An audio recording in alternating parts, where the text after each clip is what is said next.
Hello, and welcome back to Dev Game Club, a weekly podcast in which two veteran game developers look at games from the past to discuss their relevance and impact today. I'm Brett Duville, and I'm joined as always by my co-host, a man who was wounded by a poisoned dagger and now lies in eternal sleep. Tim Longo? Or if that is your real name, maybe you're like Tirgor. I can't remember the name of the Dwarven King. But that's what happened to him. The K. That's the prince. I'm talking about. Oh, the king. Right. You're right. Yep. Yeah. That's the story. It's so funny how much I just those. We'll talk about it, I guess. But, well, we can dive right in. We're playing Eye of the Beholder. This is our third episode on it. Eye of the Beholder. Yeah. Yep. I've done like 5 or 6 more levels or more. I think I was only at the end of level 3 when we last played, and I'm now on level 11. Yeah. So I've made a ton of progress in the last couple of weeks. Thank you for giving us week off last week. We are just slammed. The two of us are quite busy people, so we're having some trouble sometimes getting the time to play or record. So it just didn't happen last week, but we're back. Yeah. Thanks for bearing with us, and I mean, sometimes it's time. Sometimes for me, it's just energy. I'll be honest. It's like I get to because we record at the end of Monday work day, and it's like, I don't know. I mean, we have a good rhythm, so I don't think we should change it. But there are times when I'm like, why are we doing this on Monday nights? Because I'm like, because it's by the end of the day. Better than Tuesday nights. Yeah. Well, it's better for you in all sorts of ways. And we just could never doing it on weekends is just never gonna. It's never going to happen. Yeah. I mean, that's when I would play. We have D&D. Yeah. I do long bike rides, so it's just not weekends not good either. Yeah, but I did want to say officially on air, though, I did finally. Oh, good. I'm glad. Because I posted on Discord, but I mean a little bit of chat, but I did listen to Discord Dev Club. Wait, what's it called? Discord Game Club. Correct. Artemisian and oh hi Mark. Mark, and so I just want to say thank you. I mean, I said it on Discord, so those who probably care or listen or have already seen that because our community is. I think we're like nearing 150 people on there, so it's really it's around really that. Yeah, amazing. Yeah. But yeah, thanks to the two of them, and thanks to everyone who wrote in or sent an audio clip in and. I won't rehash what I said too much, but it's just it was a very I don't know, it had a big impact on me. It was a very touching. I just sat there one evening and listened to it, and it was just nice to I think one of the things I said in Discord is that I don't, for me specifically, I mean Brett obviously does all the production, so he's deeper into the podcast than I am when it comes to like digesting it. And for me, I'm just always looking forward. I'm just, because of time and everything, it's like, okay, play for the podcast, get that done. Okay, notes, okay, record, okay, and then rinse and repeat. Like it's just momentum is always forward. So I never look back. I really don't. Barely even go to the website. I'm sorry, Brett. And it hasn't changed in a fundamental way in years. It's just the show notes. So don't feel bad. No, but you do put a lot of work into it, so I appreciate that. And I know I don't do enough, but it was just nice to hear listeners, talk about the podcast in the way that they did, and to look back and to have Bio come on and list a bunch of numbers, which I thought was hilarious. And then for them to talk about their favorite episodes, and so it just kind of reminded me, in the Final Fantasy IX series, which kind of ended up sort of inadvertently kicking things off, I think a lot because of Kotaku or what have you. But yeah, just to hear, to be nostalgic, to be given permission to be nostalgic and to think back and to hear about some of those great moments. So yeah, thank you for doing it. It was a really great idea. I'm glad we put it up on the feed. I hope everyone listens to it, and I hope we do more, and I hope people contribute more to it as well. So yeah, thanks to everybody. Thanks to you. Yeah, well, they've offered to put some more in the can for those weeks where we can't get it together. So they're kind of timeless. Like they don't have a they're not, since they're not talking about a specific topic, they kind of slot in. So we'll probably revisit that. Glad you mentioned that. I mentioned it before, but I did really enjoy having that time. On our week off in August, where I just didn't want to bring all my stuff with me. I mean, I had a laptop, but it's like a mic and the pop, whatever these things are called, pop screen. It's a lot to do that. Yeah, and the time, it was just the biggest thing. Is spending time with family. It's just like to say, well, okay, I'm gonna go do this other thing for a few hours while I mix this thing or whatever. Not that I do a crazy amount of production, but I do re-listen to the whole thing and lay out music and stuff like that. But and then do all the actual publishing. And so it's just nice not to have to spend 3 hours on that and and recording, and then however many hours playing the game. So it is nice to have those breaks. So appreciate it for sure. But let's get back to our dungeon crawl. Yeah, so as we were talking about the NPCs, like one thing we haven't talked about yet that happened kind of in between the last two episodes, or last episode and this episode, because Brett made so much progress and I had ended there around that area last time, is we found the dwarves and essentially the first NPCs. Did you find the dwarf that was injured down the stairs on that one section? Oh no, I have not.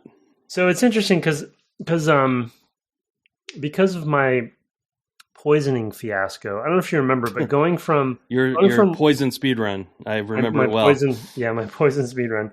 I didn't get to go back, or I haven't figured out how to go back exactly to where he is.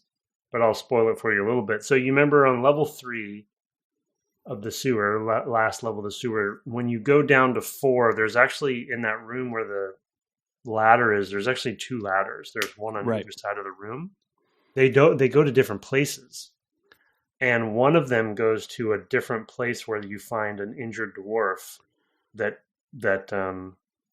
is basically right there as you come out or you come down the ladder, and then you progress forward, and I think there's some like secret invisible walls and stuff. It does connect to everything, of course, but I think it's a one-way thing, the invisible walls. So because I think I'm where I should be to go to where he is, but I can't get through the walls coming from the north to the south. Interesting. Yeah. If you're coming from the south to the north, then I think you can get through that way. Anyway, long story short, if you were to take that ladder first, you would meet an NPC right away. He's injured. He tells you, what does he tell you? I forget. And because probably tells you about the great, the coming war with the drow or whatever. Yeah. He might get into that detail. I forget exactly. I don't think he mentions the prince or anything like that, but I think he talks about the enclave of the dwarves being nearby, et cetera, et cetera. But because I forget what happens, I went back up and then I tried the other ladder, and then I got poisoned and that whole thing happened. So I couldn't actually go back. Okay. Yeah. Because I think once you go through that section, you can't get back to that particular. Yeah. Anyway, they close stuff off. Oh yes. Yeah. It does. You can't get to 3. I feel like you can get. I think you can get back through it at some point later.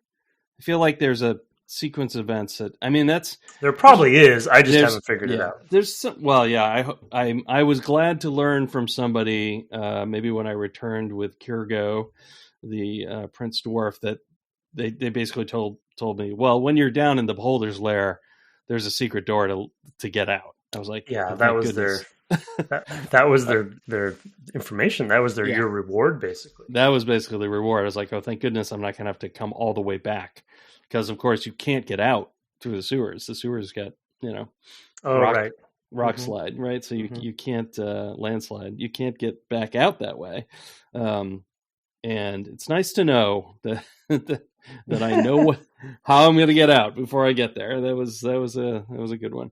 It gives you a goal that you Yeah, know is beyond the boss, essentially. exactly. Yeah, I mean, there's been good goals along the way.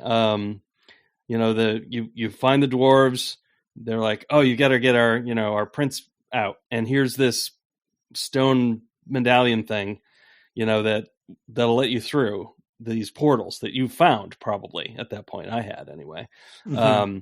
And then so you're like, oh, so now I understand, because I had found the stone scepter or whatever, and I maybe even had the stone dagger, and I was like at that portal being like, well, why can't I put this in the slot, which is not great. No, it's not great. Yeah, it's not great because they've already taught you, like, you can put the shaped thing in the shape. Like, I think there was a dagger on the first or second level that was that way.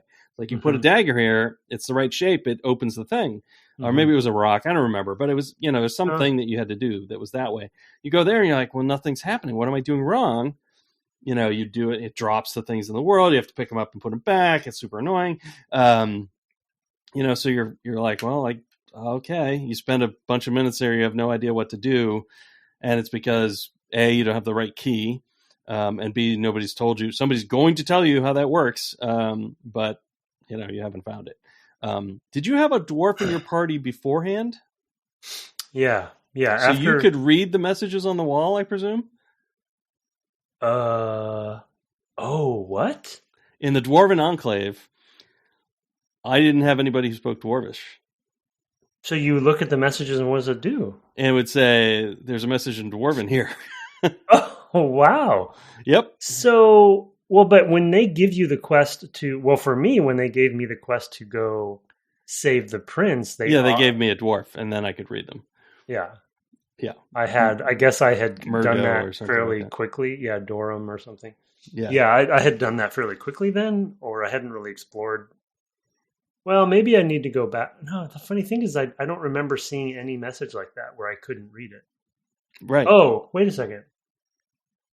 Do I have a dwarf? I have a dwarf in my party. Exactly. That's what I'm asking. Oh, I thought you meant did I pick up a dwarf? Yeah. No. I picked up a dwarf, and then I picked up a second dwarf, but I had no dwarves to start with. Yeah, no, I did. I have a dwarf. Okay. So you could read these messages, and I couldn't. That's hilarious. Wow, that's great. Yeah. No, it was pretty interesting. Good. Yeah, when I could then read them, I was like, "Oh, that's really helpful. Thanks so much. I already worked all this stuff out." Right. I was like, "Oh, this is the reset button, basically, or whatever." Right, and I assume it's really only obviously applicable to those 3 levels. So, yeah, correct. Once you go deeper, although, so I would assume maybe, although Drow speak their own language, I forget. Are they? No, I have no idea. No, they speak deep lore stuff. Dark. They speak under common. Under common, right? But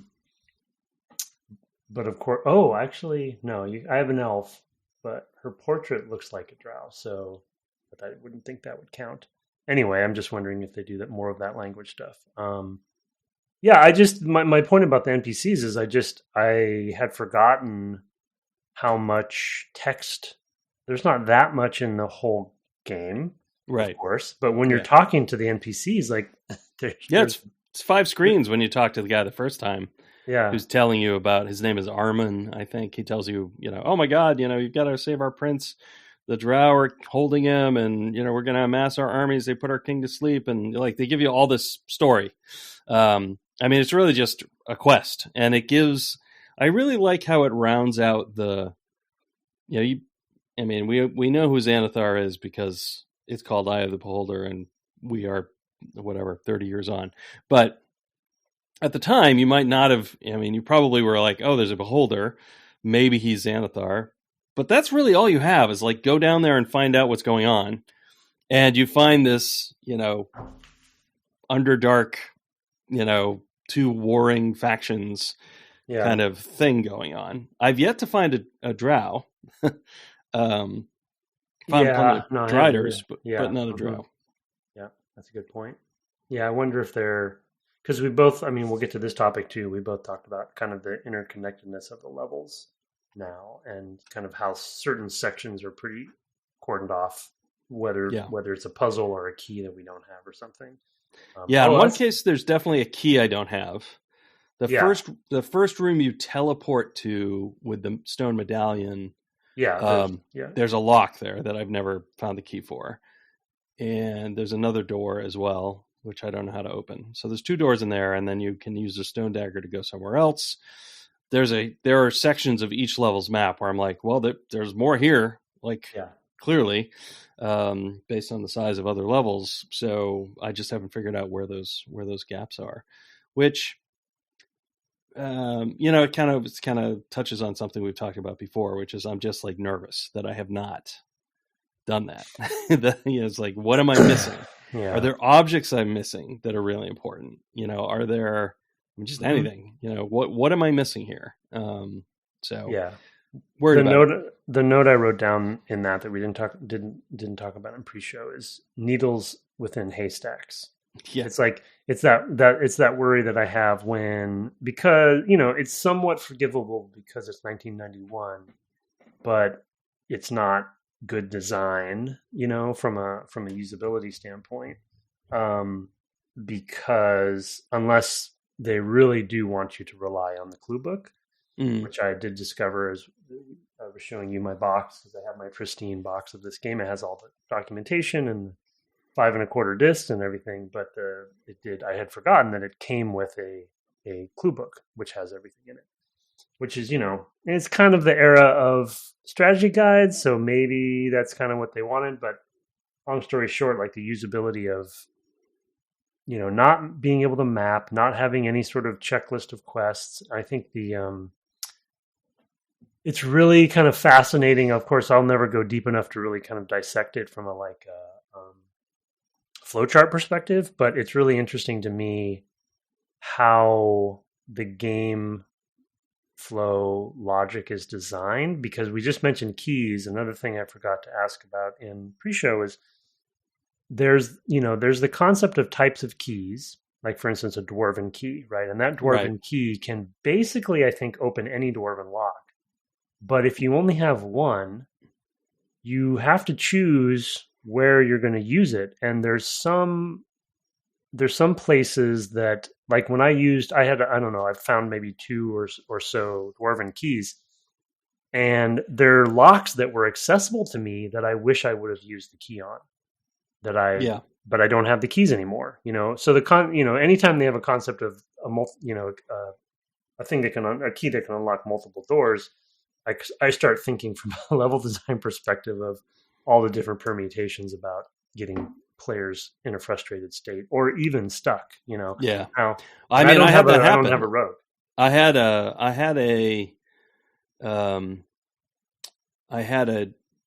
drow key, and I guess it's level 9. And I was trying to get back to a place. I had already been down to like level 10 or 11. And I was trying to get back to a ladder, and I went running up, and there was a door, and it was locked, and I had the one key, and I'm like, oh, okay, I guess I'll just do this. Luckily I had saved when I got up to this level, just a sort of periodic save.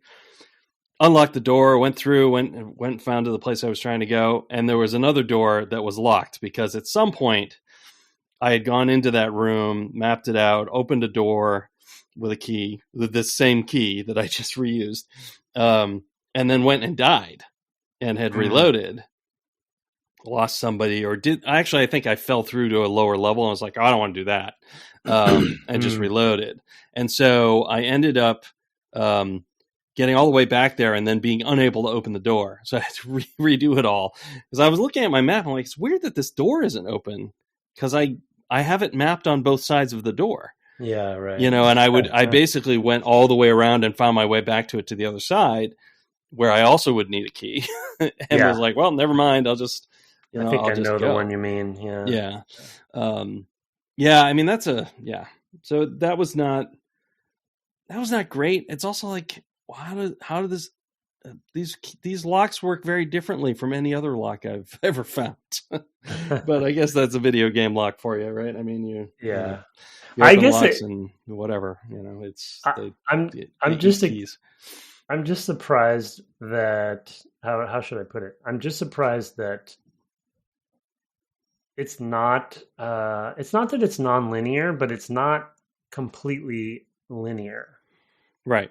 I know those sound like the same thing, but non-linear, is I think maybe more of a technical term these days. But they're basically, you can do things in different orders more than I thought you could. I thought it would be a lot more like you're going to hit a wall until you do this, and then so it's a good thing. It's a good thing and kind of a surprise to me, but also very tricky because, like you said, that paranoia kicks in of like for instance, I have two gold keys on me right now that I have no idea what they do.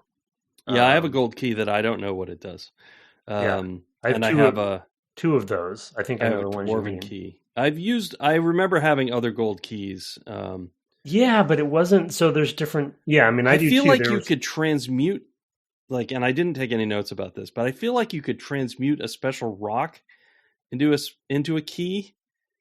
There is a special rock in the Drow area that is. Right, that's like a rock with Yeah. red. Hmm. And I'm pretty sure you could put that in a place and hit a button and it would turn it, I think, into a key. What? And But it is yeah. a key. The rock is a key. It's once you use it, you can't get it back. No, maybe that's what I'm thinking of. Because that's a couple weeks ago now, and I've already forgotten the Well, there details. was like a there was like it looked like there was a thing on the wall that looked like you put a gem inside, but it ended up being the rock. You put the Oh, rock maybe inside, that's what I'm thinking of. and it's Okay. it's basically just a key for a door. Yeah. Okay. Um, Maybe that's what I'm thinking which of. I thought was cool because when you come down to that, I think you find that rock right as you come out of the portal into the Drow area, and the first time, and it's a very unique looking rock, and I thought that was a great moment for me at least, where it's like, wait, because it looks like other rocks, except I mean the shape of it is, but the color is not. Right. When you pick That's it up, you're like, oh, that's a different rock. Yeah, and I thought, well, and I found this thing. I was like, well, this looks like as I've seen keyholes that are for gems and up above in the dwarven area, and I actually still had a gem that I never used, which is another case in point. Like I have this gem I never Oh, used. that was the thing that got turned into a key. Yeah, yeah. Well, There was a red gem that I think I turned into something else. Oh, okay. Well, but where? Because the gem lock and keys. There's usually like a little box you put it in next to the door that you put the gem in, and then that's like just the Yeah, key. maybe it was All that. this cool stuff. Now you're making me second guess myself. Well, I mean, it's kind of like once I do it, it's like, well, okay, I figured that out. Moving on. Yeah. And unless I write it down on my map, I probably actually won't remember.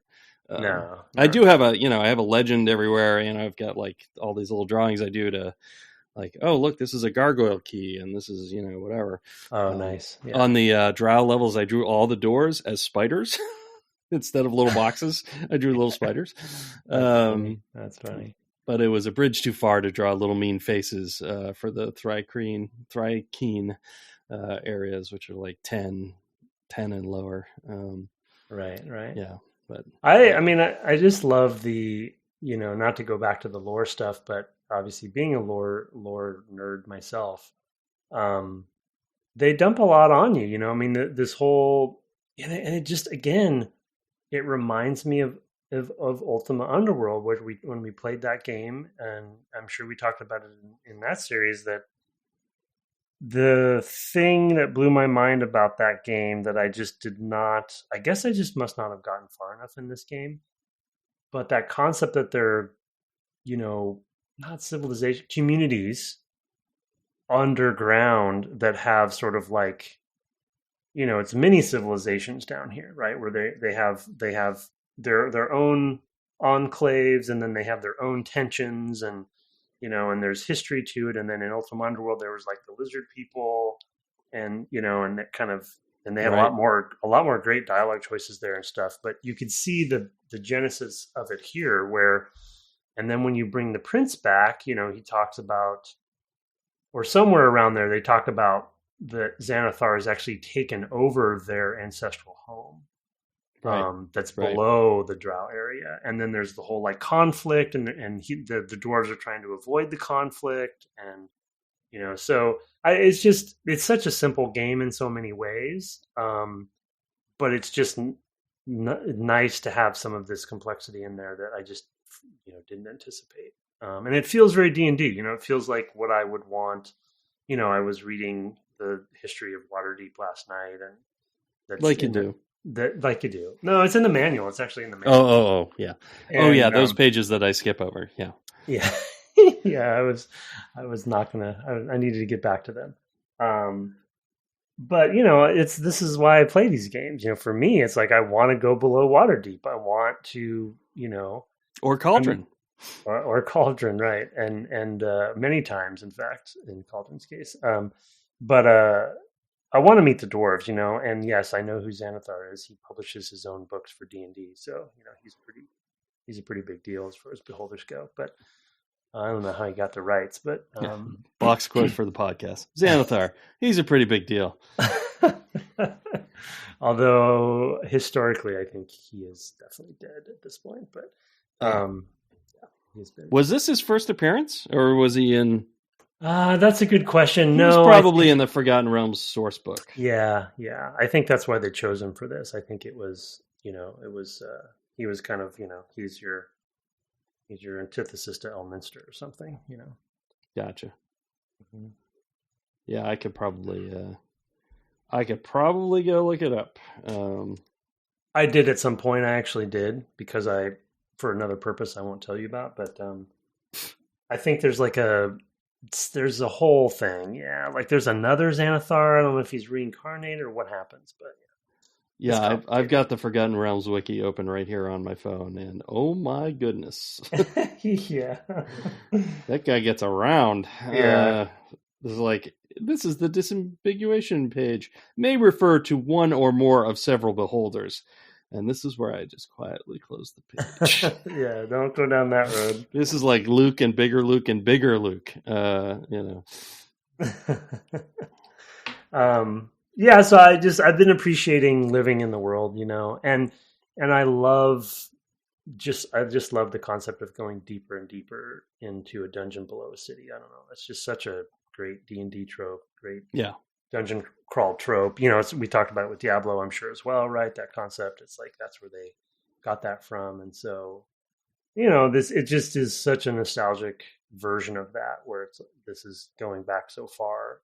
Yeah, and it reflects, layers of history, even in our own, real world, right? I mean, most cities are, built on other cities. I mean, I was biking on a rail trail a couple of weeks ago, and I was like thinking, oh, of course, these rail trails go, kind of parallel with a road, because the rails, went between these towns.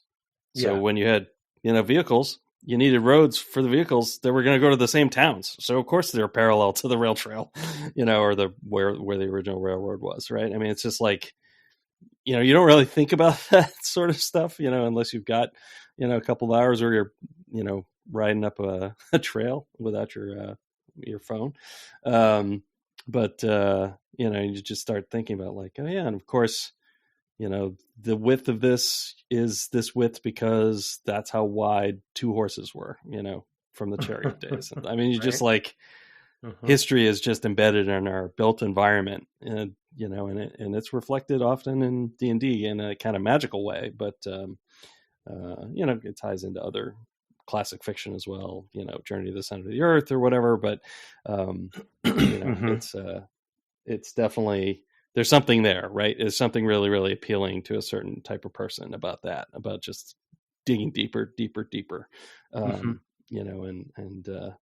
seeing what you find. Yeah. Well, and another tidbit that came in the box that I forgot about that I was showing Brett is to that point of like really trying to sell the history of Waterdeep and the history of the dungeons you're going to go in, because as we know, the first 3 levels are the sewers below, which makes total sense. And just there's this sense of like they're sending you on a mission. And you're like, well, it can't all be sewers when you start. And you're like, well, of course there's going to be something. But the game came with a physical map of the first 3 levels mapped out on this like parchment kind of poster. and it's like an official water deep engineering map for the sewers, and it's like got a stamp on it, and it's got a date and like a serial number and all this stuff. It looks super official and kind of weathered, and it's very cool. Like for somebody, for me, I just, in whatever, 91, opening this box and finding this kind of stuff, I'm just like, oh, this is so amazing. Having probably been playing, having been playing Temple of Elemental Evil at the time, probably, right? Being right, like a famous module back then. So yeah, I mean, that stuff harkens back to Infocom. I think that the Zork games in particular had a lot of actually a number of the series had sort of, we would call them, I guess, feelies or something like that. They were they were tchotchkes and stuff that were in the boxes, but the one of the Zork games had like a similar sort of map to the Great Underground Empire, which is the Zork universe or whatever, ruled by the Flatheads. And I think they had portraits of like the various Flathead kings, and I mean, just the dumbest stuff, but tchotchkes, or paraphernalia or whatever. I still have a Grim Fandango, Manny, Calavera. I don't know, what are those collapsing dolls things, Oh yeah. Wow, that's a good treasure. Yep. And I have a Corley Motors keychain somewhere. So nice. Make mine a Corley. Yeah. Anyway, and Republic Commando patches. Yeah, and you still have your thermal detonator. And a thermal detonator. Yeah. Get a lot of junk. This is well known. In the age of digital, we don't have as much junk, it feels like sometimes. Yeah. How does it? So how does we've been talking a little bit about D&D translation, and we're kind of talking about the experience of playing D&D, and kind of the connection with other modules. But there were mechanical things that I think you also wanted to touch on. Yeah, I mean, like I'll boil it down into one very specific thing. Which I actually already told my spider story, which I think proves the point, but I'll not prove it, but I will give an example again.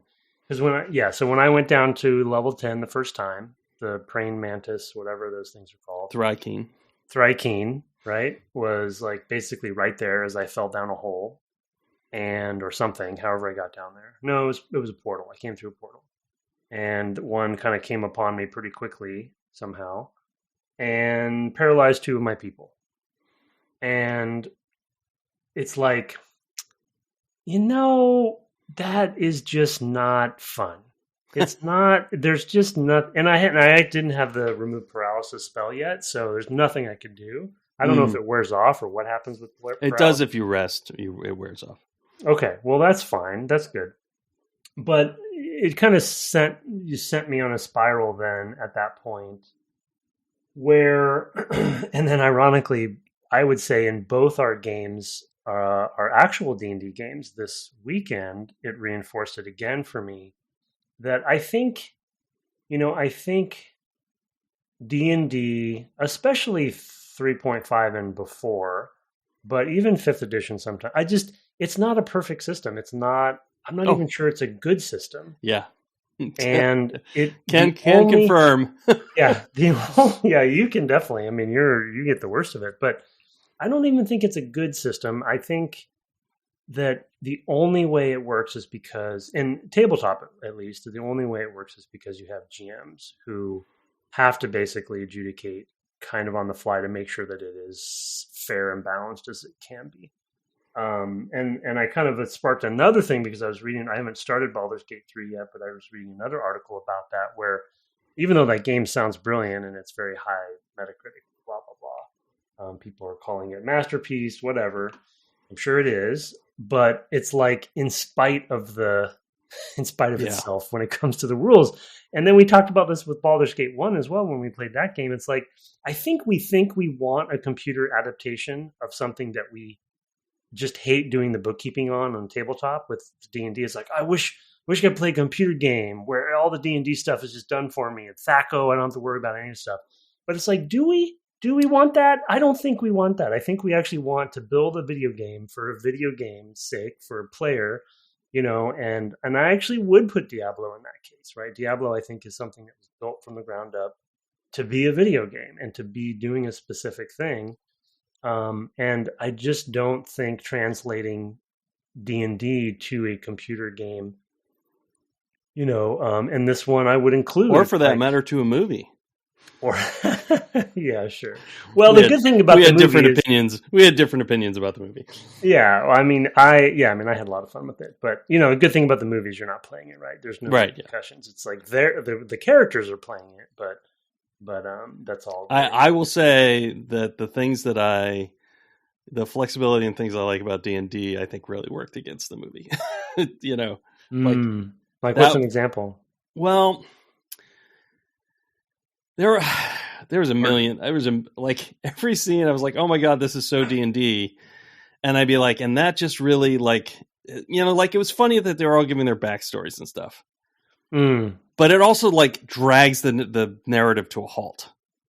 I see what you're saying. Yeah, right. So it's like they felt like they needed to be so D&D that it doesn't make a good story, right? Or and while the fat dragons were really funny, and I was like, yeah, that's a really funny D&D thing. It also kind of doesn't work like in the movie because it feels it like diminishes the dragon, right? Like the dragon is very limited in some ways, right? And because of course it's less terrifying because it's so comedic as this fat dragon, that's been eating too much. I don't know. There were a lot of things where I was like, and then although I like the attunement. The attunement I thought was okay. That one I was like, oh, that's not too bad. That was the one where I was like, okay, that actually works pretty well. When he couldn't attune because his like emotional trouble was getting in the way or whatever. He didn't believe in himself enough. Right. That was the one part where I was like, okay, that actually works pretty well. But like when they're watching the paladin walk away and it's like, yep, it's just walking right over that rock or whatever. I'm just like, too much. Yeah. I get it. No, I'm with you. We never did have that conversation about the D&D movie, so we're having it now. I think it's applicable to the conversation here, though. I think you're right. It is translating. I mean, I guess if we want to be super reductive about the whole thing, it's like what we're talking about is taking an IP that does one thing and then trying to apply that IP to anything else. Really. Yeah, like that's what we're really talking about. And D&D is a very specific thing. It has been since the 70s, and as a player, I love it, and I'm glad that it is still around and is maybe even I guess easily arguable that it's more popular than it's ever been. But that comes at a cost. Yeah. And the funny thing about the movie, to give you a counterexample. One thing that I actually thought that I was looking for more D&D in that I don't think they nailed for me was Chris Pine's character. Like as a bard, I wanted him to do charismatic things. Yeah. I don't think he rolled persuasion one time in that. Well, maybe when he was doing his whole thing about how we fail, we just keep failing. We're just going to keep failing. Yeah. But that was with the group. Like I wanted him to go infiltrate some right. Yeah. By persuading somebody, and the one time he did his performance check, he, I guess, failed or whatever happened there when he's, or no, somebody's cast a spell on him. That was a magic. Yeah. That was an illusion that was falling apart. Oh, that was right. That was an illusion. Yeah. I mean, he sort of did it with the Jarnathan or whatever, the Aarakocra that he dove out the window with. Right. Yeah. So there were moments, but I wanted them to lean into. Yeah, I also it's a little more subtle, but anyway, Chris Pine did the best he could. I will reserve judgment about others in the film. We have spoken about that, and I will not repeat it here. Yeah, no, I'm with you. I understand. But anyway, for this game, for Eye of the Beholder, it's like and then the other. The other great example that I could give is resting in this game. Yeah. It's like, okay, they did the math. I get it. You guys did the math. Yeah, right. I see. Okay. You're simulating it. You're literally watching and the numbers go by. Yeah. 8 hours goes by. Okay. Everyone learned their spells. Okay. Now, you'd literally see the messages. So and so learned. So and so cast it. Now they're casting all their spells because they got to heal everybody. Oh yeah, it's ridiculous. And then they heal however much they rolled, so it's not going to be max heal. So of course, it'll be variable amount of time. And then 150 hours later, they've rested and everyone's healed. Right. Because they had to rest for multiple days. And I'm just like, why do we do this to ourselves? Yeah. And Baldur's Gate 1 had similar stuff where there was sort of like, you'd go into an area, you'd fight the first thing, you'd be like, well, I guess I got to rest now. So you could fight the second thing, right? You know, and you're always, when you're adapting, you have to figure out what you're going to keep and what you're going to leave, you know, and they've limited themselves to a pretty small number of spells. You know, they're dropping mechanics entirely. Like, I can't copy a scroll to my spell book as far as I can tell. Would you have a wizard? Yeah, I have a mage cleric. Well, I'm copying. Well, how are you getting spells then? I have acid arrow. I have magic missile. Oh, maybe he can't cast the level spell I wanted to copy. Do you know how that works? Well, every time I get a new scroll, I scribe it into my book, and it shows up there even though I can't. I did not understand what that meant. Yes, yeah. You're talking about the other menu option. So there's a button that is scribe scroll, and what that means is copy to spellbook. Yeah. I wish they said that. I thought it meant create a scroll. Because I'm because that's what it means in D&D. That makes sense. And I just assumed, I was like, well, I've got tons of scrolls. What I don't have is a way to put them in my spell book. Now I know. So you just got a lot of, now you get Fireball, which I don't have Fireball because I actually used the scroll. Oh no! Oh no! Yep. I used it against, I was getting just worked by those hellhounds. I went to this area where it's just like... Oh, I was going to ask you about that area. Hellhound after hellhound after hellhound. And I think they keep coming.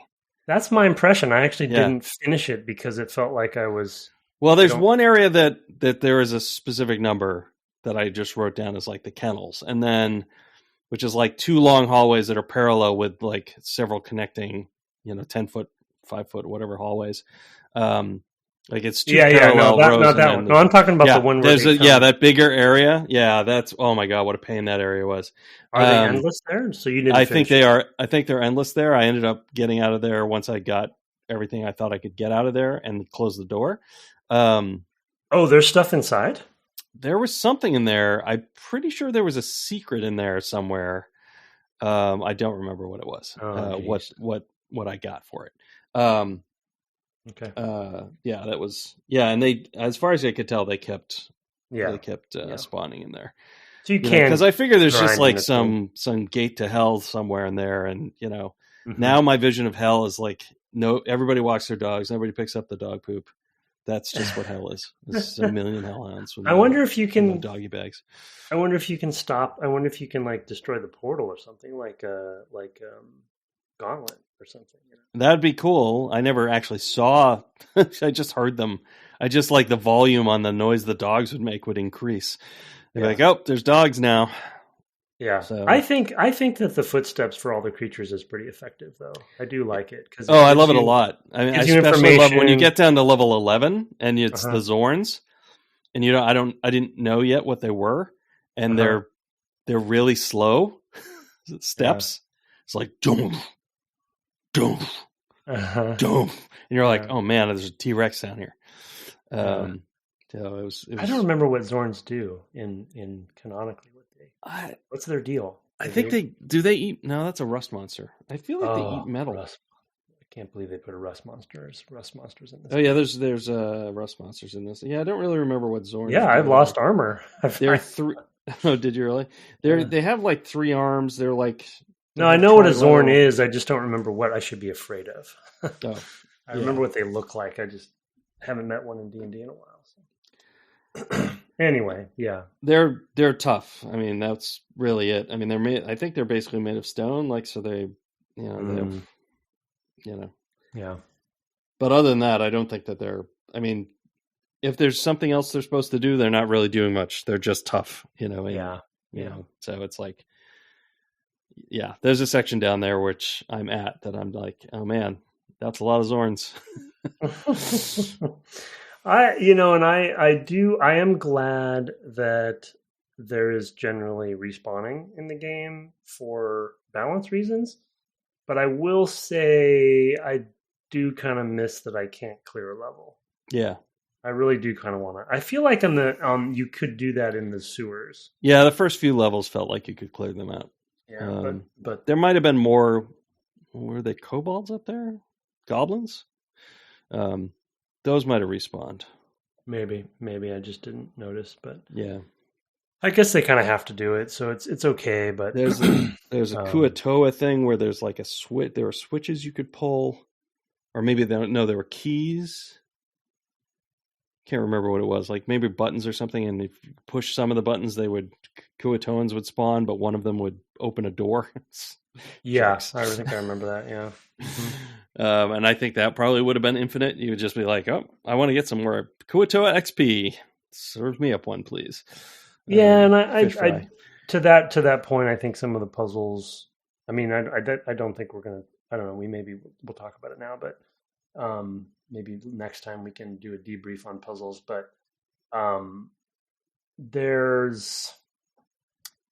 I guess it's the limitations of the engine and the limitation of what they have, what tools they have to actually achieve puzzles. But it's just very trial and error to me. Like there's not a lot of good feedback often. Yeah. And they definitely have a lot of very opaque things happening. And it's again, it kind of harkens back to that, like buy the strategy guide nonsense. But because I think it's just so much trial and error, going back to that paranoia, I think there's sections of levels I just will never open. You know, I can't be a completionist in this game because it's going to be possible. No, I agree. I mean, there's definitely places where I've gone. I just put a question mark on the map. I'm just like, yep, not sure. Might come back. Yeah. We'll see. Yeah. You know, and then, but there have been two on the lowest level. Yeah, level 11. So there were two puzzles there, both of which I thought were pretty good. Neither of which, one was sort of signposted and sort of described to you in sort of poetic language what you were supposed to do. And that worked really well. And then the other one wasn't described at all, but it was clearly a logic puzzle.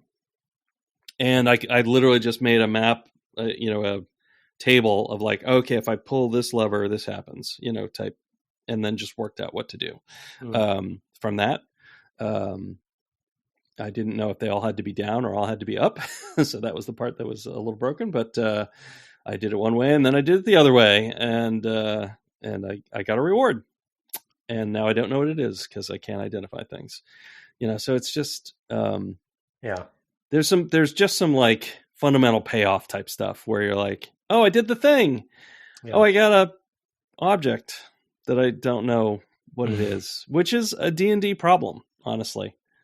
It is. There's so many. I mean, we talk about it in the games we're playing, and there's so many holdover concepts that they're sort of like every edition they shed some of them. Yeah. But there's always these sort of weird ones that linger around because it's just like the bread and butter of D&D. You can't do away with identify. You got to keep that concept, and there's the mystery of it or whatever. Yeah. I mean, again, DMs can do whatever they want, but you don't. Yeah. I mean, if I had to do it again, I would probably just pick a like money level of object where I was going to make you, I'd have to figure it out what it is and make it more of a thing, and like just everything before that, you just know what it is. Isn't that a rule? Isn't that an official rule sometimes? Or not official, but like there's probably a variant that's, I feel like that are like, you don't have to do this, and you don't, but it's like a financial sink. And like, so, I mean, it's just like, economies in these games are totally messed up as well. So it's like, there's a lot of design problems that the human is supposed to fix, the GM, and right.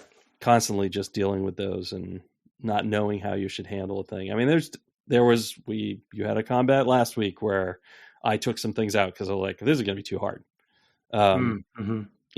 So And then I was frustrated when a first level spell took out one of the baddies. Basically, I was like, "Oh man!" Until now, so I tried to make the most out of that, and you're talking about Greece? Yeah, the Greece. Yeah, yeah, stupid Greece. It's a good one. It's a good one. At the same time, though, the players feel very clever when you put 2 and 2 together and find out a way to do that. Yeah. With a first level spell. But yeah, I don't know. It's what was I going to say about puzzles? I feel like yeah, it's all feedback. I think it's all feedback, and I just think it's of the era, so it's somewhat forgivable because I think that because this was, we talked about in the first episode, kind of the evolution for them to go from something like Pool of Radiance to the Beholder, and kind of being such a big leap when it comes to the first person view and all that stuff. They're still figuring stuff out. They don't really know what they've got, I think, at this point, and again, Ultima Underworld, I think, is a natural, like, good progression example of where you want to go with this. Yeah. So I mean, I think with Ultima Underworld, what you saw was a creator who was not trying to chase D&D specifically, who always wanted to do a first person experience because it's there in Ultima 1 and System Shock. Yeah. System Shock, I think, came out before Ultima Underworld. Right.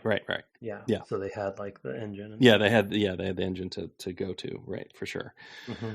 But I mean, that was, I think, always his vision was, I want to live there, right? I want to live in this space and, feel like I'm part of it, and they tried different ways of doing that with the games, with the mainline games as well. So to shift gears, the last topic I wanted to make sure we hit was which we've dabbled in a little bit in this conversation, is because you brought it up in the first episode where I think you were sort of missing, again, not to come back to Ultima Underworld again, but missing the sort of connectivity between the levels. Like when you were to go down,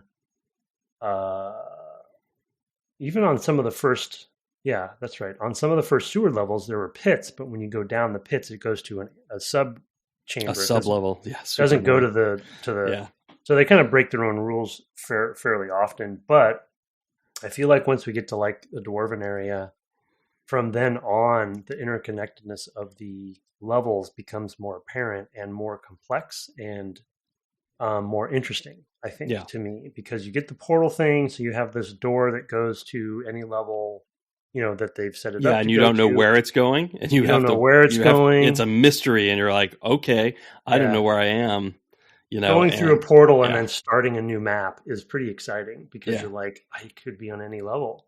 I don't know where I am. I'm facing east. I'm just going to start mapping. How many times am I going to have to group select this and drag it somewhere else on my map? Yeah, but you didn't have that option in the old, you're using graph paper. It's so. Oh, I mean, it happened to me when we played Space Quest, or I guess King's Quest. I made a map, and I was like, oh, dang it. I'm way too close to the edge, and now I've got a bunch of rooms in this direction, so I got to recopy the whole thing over. Yeah, no, I just do a to A. Yeah, and I never recopy.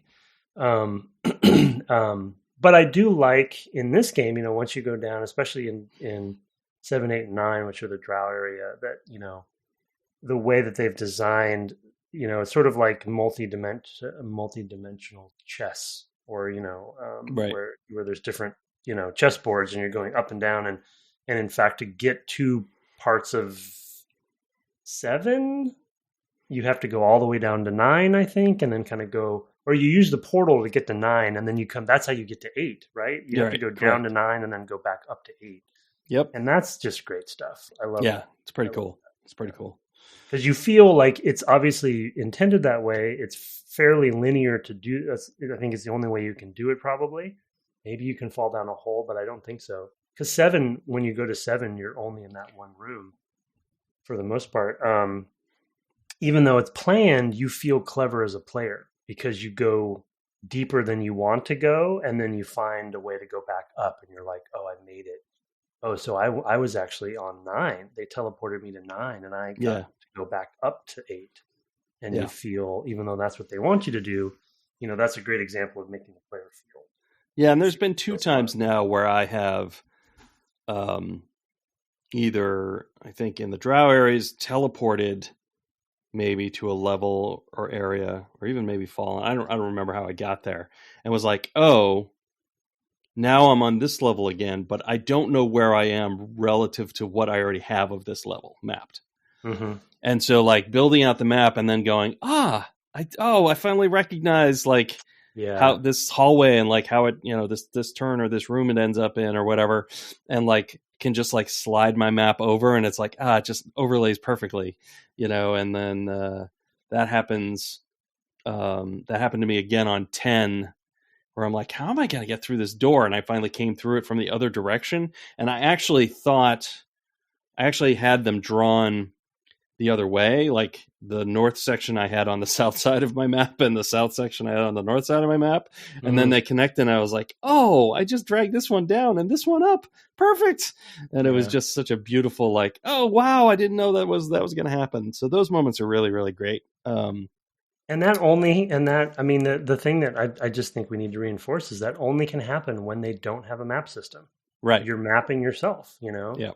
and that is old school and magical. And I know we're complaining a lot about feedback with puzzles and kind of like the unforgiving nature of it, but I'm kind of hearing the audience, the listeners, and ringing in my ear that there is a balance, because we know that the Assassin's Creeds of the world, or whatever it is, like there's so much automated for you. And as you would say, sanding the edges down, that you lose some of that discovery, for the player discovery of Yeah. this stuff, The right? useful friction. Yeah. Yeah, it's just so hand holding now, and everything's just handed to you. Yeah. Especially In mapping. there's an AC game I was playing last year, and I had gotten to the DLC, and I, for whatever reason, I'm just probably got busy at work. I put it down. It's like over a year ago now, and I know I could literally just boot it up tonight and know exactly what to do and be not lost at all. Exactly. Like, and just go in and be like, oh, I still have these things on my map I haven't done, and just go do them. I'm playing that Tango game, Ghostwire Tokyo, which I really like for the setting. It's obviously set in Tokyo, but it's very Japanese, and I'm playing with a Japanese language or voice over. Mm-hmm. So I'm just getting a lot of flavor of Japan when I play it, and that's actually what I enjoy. And none of the play is particularly challenging. It's it's not meant to be. It's sort of go and do the checklist and have the story evolve and whatever. And it's a different sort of thing. And there aren't a lot of highs. The highs are not very high, but the lows aren't very low either. To be fair, so well, that sounds great. Well, I mean, that's the thing, right? Snarky, that's what those kinds of games are, right? They are. I mean, there are definitely games that are described as like podcast games, right. And it's like you're just kind of. I mean, I hate to say it. I mean, it's probably not true of high level play, which I didn't do very much of. But like for me, WoW was totally that. Yeah, it is. It is. Yeah. Right. And for so much of the game, it is 90% of it is exactly right. And then you go on these crazy raid, dungeons, end bosses, whatever's, and those are really orchestrated, and they take a long time to figure out and whatever. And like that's the height of the experience. I never had that, so it's like for me, Yep. Well, it's in WoW's case, just a podcast game. In WoW's case, it's such a funny example because I think MMOs in general, but WoW suffers from this more than most because its early and mid game is so friction free. Yeah, that the end game is a different experience, right? Like it's almost like you're not really preparing yourself for it. Right. They have dungeons along the way where you're supposed to be sort of and those were cool. I will say those were probably the high points, and those were not podcast times, right? So, but like raids, it's like it's just like the spike, the difficulty spike is just too unforgiving in a way for a lot of people, right? Because that's why such a small percentage of people do that stuff. But they sanded down raids, Raid Finder, and toward the end, it's really quite a lot less friction to do those. Where was I going with that though? You were just talking about high highs and low lows. Yeah, I lost it. Darn Let's it. go. It was a good point too. I think it's gonna be a good one. I'm so sorry.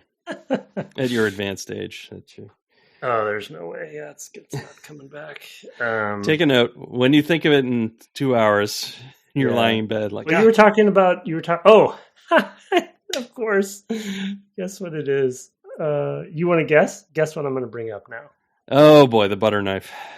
No, not specifically the butter knife, but I'm going to bring up Dark Souls. The reason is because that game doesn't have a map, and the point I wanted to make, which I got a little bit of this in one of the Drow levels where I had retreaded so many times that I got to a point where I didn't retreaded. Is that anyway? I had retrod. I had retrod so many times that I didn't need to use the map. You know what I mean? Right. And those moments I always love when you kind of have mastered an area in your brain. Right. Oh, it was because you mentioned Assassin's Creed where you can come back to it right years later and you'll know exactly what to do. And there's the version of, okay, let's just hand you all of this stuff, which we're kind of semi-complaining about in Eye of the Beholder. They don't hand you enough. And we're just going to give it to you in the Ubisoft model. But then there's also the Dark Souls model, which definitely the hill is steeper. You got to get over the hill, and a lot of people won't. But once you get over that hill, like I feel like that world is etched into my brain because you have to run through it so much. Yeah. The game is designed to force you to learn the world without a map. And the connections when you find them are great surprises. It's exactly what you were saying as far as the connecting the maps. The connecting the maps where you're like, oh, this hallway leads to this hallway. And they're the same, that revelation is just magical. And then when you master something like the Dark Souls world, you're like, okay, I want to get from A to Z, but because I know the world so well and I know where all essentially the connective tissue is, or the shortcuts, if you will, or what have you, I can actually skip through the forest and go up the tower and then go this way, you're like, okay, what's my most efficient route? But it only works because A, they don't have a map, and B, they forced you to learn because you die so much. You're like, or you're grinding or whatever. So I mean, top moment for me for that, for that first game, there's probably two that really, really stand out that are map connection moments. And one is when you come back to the ladder above that first bonfire from the top of it and you kick it, and now you can go down to your first bonfire. Yeah, that's good. So good. From the bridge. Oh my God. Yeah, exactly. Yeah. So that's one. And then the other one is when the gates open to where all those wyverns are, I guess they are. It's in the wyvern area. Yeah, and the Valley of the Drakes. Yeah, the Valley of the Drakes, right. Yeah, so yeah. From the new Anor right? Exactly. That is that because it's like you drain something? Yeah. No. There's like it's a big door. Yeah, it's a water gate or something. Yeah, it's a water gate. Yeah. That is a great moment. It's amazing. You're like, oh, and the wow. Contrast. And I came from the direction I didn't expect to come from, which was from inside, and just was like, no way. So those are just great. Those are great moments. My other favorite one, now that we're talking about this, has nothing. Now that we're talking about Dark Souls and not D&D. My other favorite one is coming from I forget the name of the forest with by the Hydra with the crystal dudes. Crystal dudes, yeah. You go up that walkway and you go through that door, and it's the bottom of that tower in the parish, Undead Parish. Oh right, yeah, that's pretty cool too. Because I didn't take that mini boss down the first time, you open the door and he's standing there. Yeah. Like, oh no, it's that guy. Yeah, and then you run up the stairs instead. So anyway. Yeah.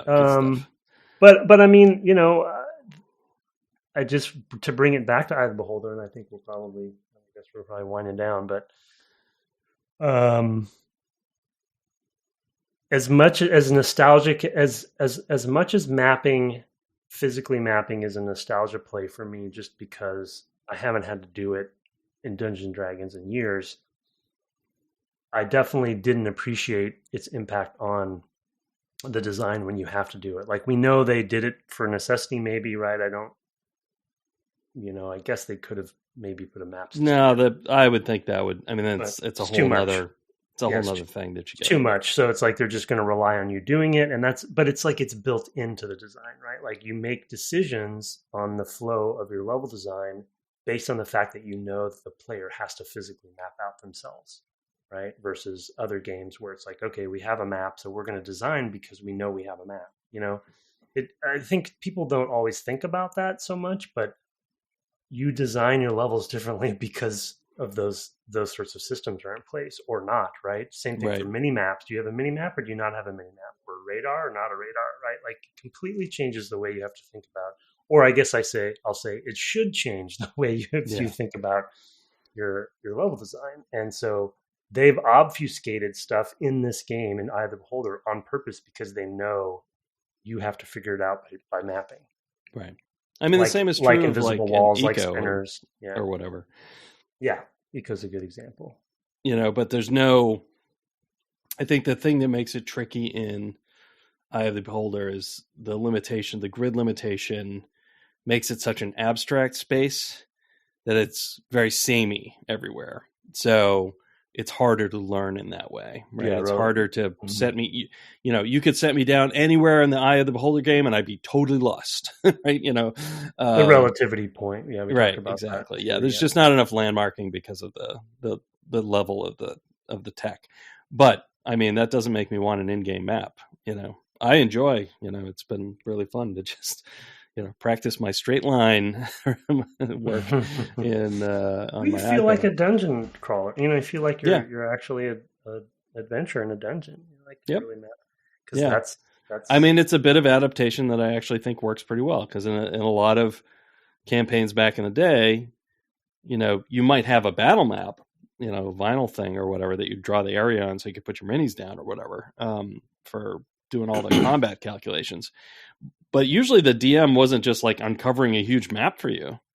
You're drawing it out. Yeah. You're drawing out this piece and then somebody was there feverishly trying to keep track of where you were, and so that if you had to run, you didn't actually run into something worse.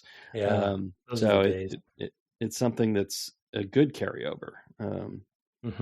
Well, Temple of Elemental Evil is one of my fondest memories of that in that era. The same era, right? Second edition.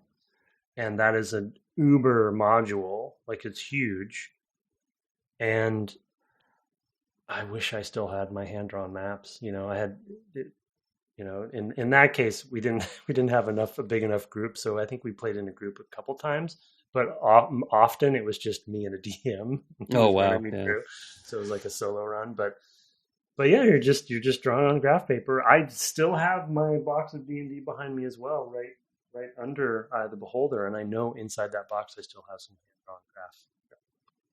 That's awesome. Yeah, I've still got a lot of that stuff. I mean, certainly have tons and tons of modules and things, but finally found a place to offload my Dragon and Dungeon magazines. So, what do you mean? Oh, to donate? Yeah, to give away. So, so that I don't have Smithsonian to have anymore, right? Yeah, the Library of Congress has been calling. We understand. You have issues 261 to 378 or whatever I have of Dragon magazine. That magazine was so good, though. Yeah, it was. But what am I doing with a full shelf of Dragon, Dungeon, and modules and source books?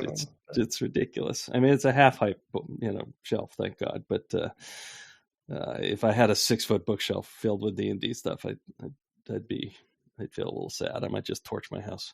No. You should embrace it. Celebrate. Yeah, I'm celebrating, and then I'm going to give it away. I'm just giving it a going away party.